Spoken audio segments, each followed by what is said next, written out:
Hello and welcome to Dear Grief Guide, a podcast where each week I answer one anonymous letter from a listener feeling lost, stuck, heartbroken, or overwhelmed in the midst of grief. My name is Shelby Forsythia. I'm a grief coach and author, and I'm here to help you create a life you love from the life loss forced you to live. Let's get to today's letter.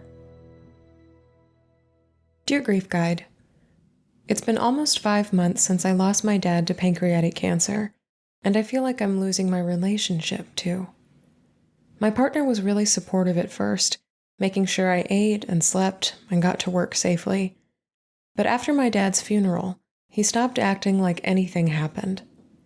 I talked to him a couple of weeks ago explaining that I feel like he expects me to be over my dad's death because I'm back at work and doing other quote-unquote normal things.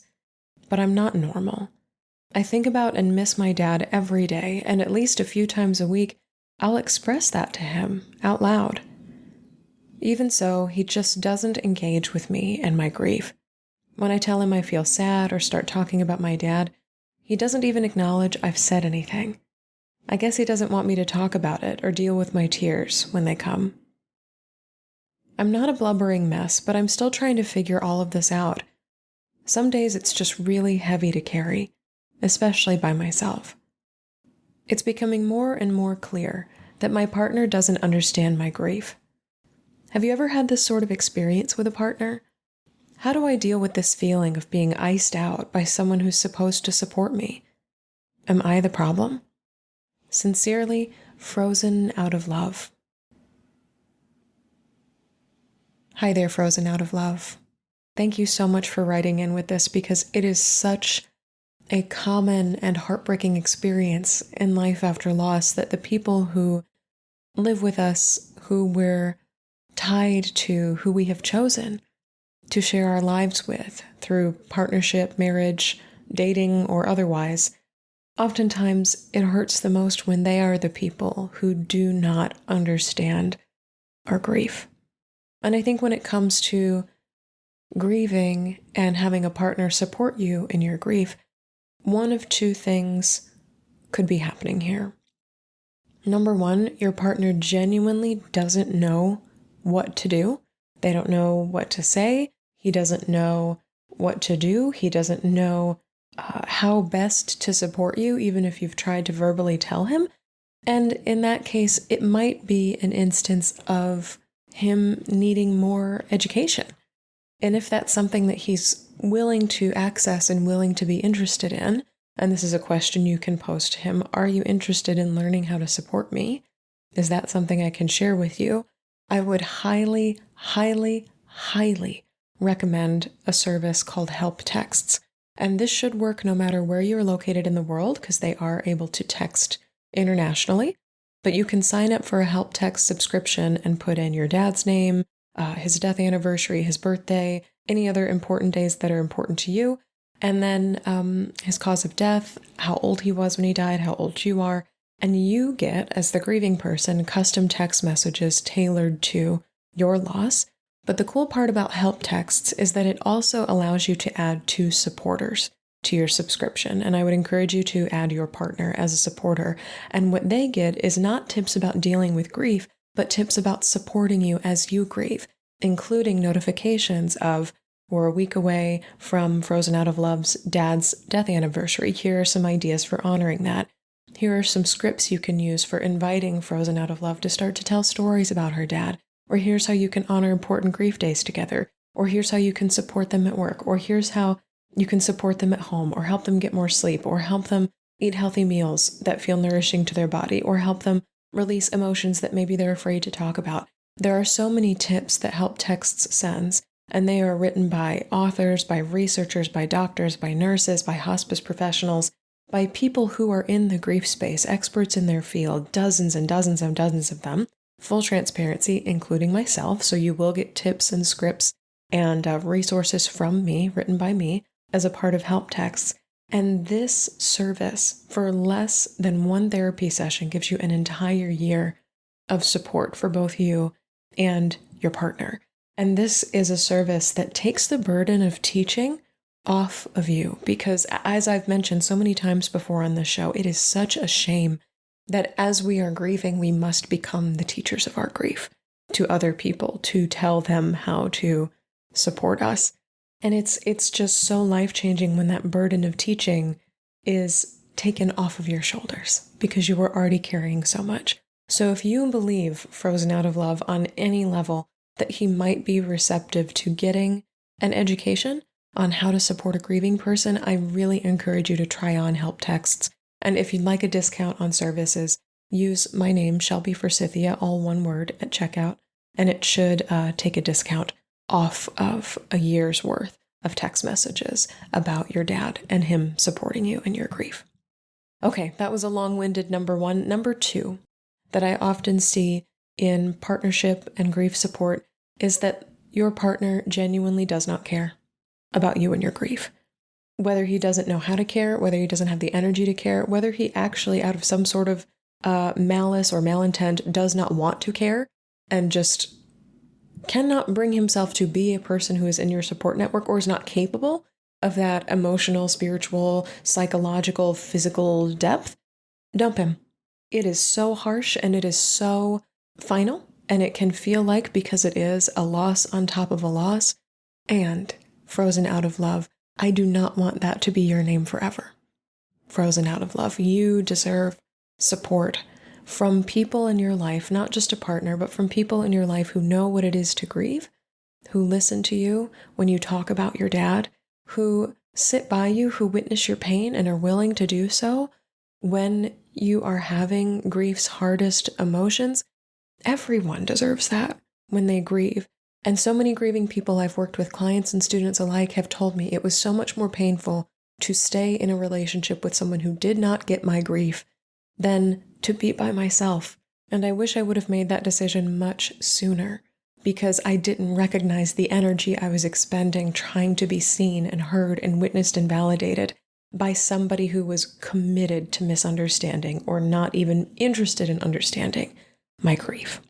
One step towards this, if you're not ready to pull the plug just yet, is to see a couples counselor. Maybe a session or 2 or 3 or 4 might help both of you come to some sort of understanding about the fact that this has irreversibly changed your life, and you will be forever changed by this and will need support on some level, maybe not at the same intensity year after year after year, but with a decent measure of intensity here at the beginning.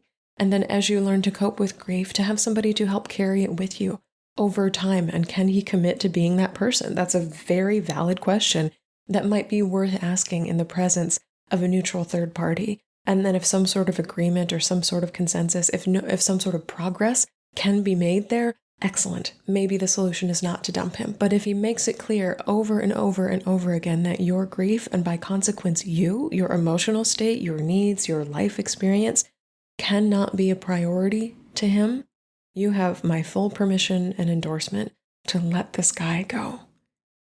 To let him go. And I am so sorry if that becomes your reality. And it is such an unfair consequence of grieving that we lose people that are close to us because they don't know what to say or do. And I repeat again, the energy you are expending right now, wondering if you're the problem, wondering if there's something you're doing that's not getting through to him, that energy is so much better spent actually learning how to process the grief you're feeling and finding ways to remember your dad and locating ways to feel safe in a world where loss has taught you anything can happen at any time. Imagine how much more mental and emotional and maybe even physical energy you might have to put towards your grief, towards coping with this really hard thing, if you do not also have to fight the battle of convincing your partner that you are worth loving and supporting at this time. Oh, that gives me so many emotions. That makes me tear up. If you're kind of afraid of both of these things, something that I hear often from another advice podcast I listen to, the Savage Lovecast, is to invite him to listen to this episode. If you're like, hey, I wrote into a podcast recently and I got an answer, just leave it at that and let him listen.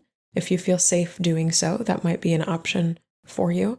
Or you can pretend it's from somebody, the letter is from somebody else entirely, and to have him listen anyway and say, isn't it eerie how similar our circumstances are? But she's got some solutions. She's got some words in here that really resonated with me, and I wonder if you feel the same. that might be helpful for both of you to listen to this episode together, or to have maybe a friend covertly recommend it to him, so that there's a way that this wisdom, that this knowing somehow reaches his ears. And I want to tell you this too, Frozen Out of Love. From what I understand, from what I have experienced in my own life of grief as being the grieving partner and not being the person dating someone who's grieving or married to someone who's grieving, from what I have heard from people who have been partnered to me, is that in some seasons, especially when I did not know what to do with my grief, it was hard to be partnered to me. It is hard to be partnered to somebody who is a grieving person, not just because it's a heavy emotional lift, but because a lot of times when we envision partnership, when we envision dating and relationships and marriage and being together for a long time, oftentimes we don't imagine grief being a part of that equation. We do not often enter relationships signing up to do loss, to navigate loss together. Your partner may not have signed up to date a grieving person. This may not be what he anticipated in entering into partnership with you, and it's not your fault. It's just not what he was expecting from life. And to be frank, it was probably not what you were expecting of life either, and that's really fair for both of you. But now that you are a grieving person, and you cannot make that untrue, that will be true for you for the rest of your life, and that's not a bad thing. As we've mentioned so many times on this show, you both have to decide on some level, lay it all out, truly, honestly, transparently, whether this relationship is working for you. This is especially true if your dad's cancer or death was a big surprise, was something you did not see coming. This is also especially true if neither of you has experienced big losses before, because navigating a first big loss with somebody else for whom it is also their first big loss, that's really hard because you're both learning what grief is very intimately, very close up together. I am sending you so much love, Frozen Out of Love. This is not an easy place to be in the world. You may not be a blubbering mess, but you are still trying to figure all of this out, the dynamics of all of this.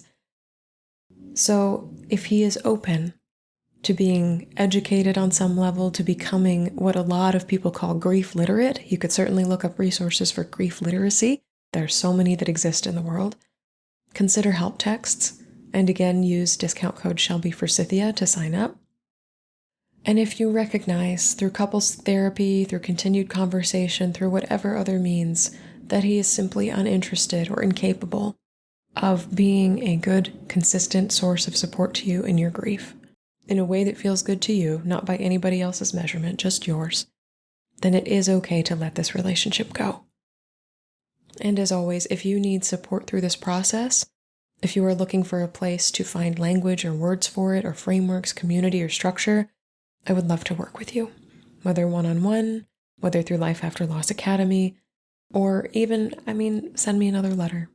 Send me another email, keep us posted, because I would love to know how this lands with your heart, and eventually what steps you take next.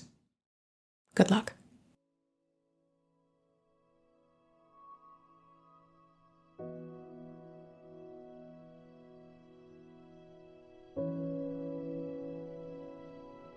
That's all for this episode of Dear Grief Guide. Thank you so much for joining me today. If you're feeling lost, stuck, heartbroken, or overwhelmed in the midst of your own grief, check out my free workshop, Grow Through Grief: 3 ways to stop feeling stuck and start moving forward. I'll give you 3 easy, actionable tools for navigating life after loss and show you how you can create peace, stability, and compassion right there in the middle of grief's confusion and uncertainty. You can find the workshop link in the show notes. If this podcast helped you feel a little less alone in your grief, please subscribe and leave a review on Apple Podcasts, Spotify, or wherever you're listening. And be sure to share Dear Grief Guide with a friend, because you never know what someone you love is going through. You can submit your anonymous letter for the show and find additional grief support at ShelbyForsythia.com. Music for Dear Grief Guide is performed by Addie Goldstein. Editing by Rue Spence of Cinevia. Until next time I see you, I am so proud of you and the work that you're doing in the world. And I love you. Because even through grief, we are growing.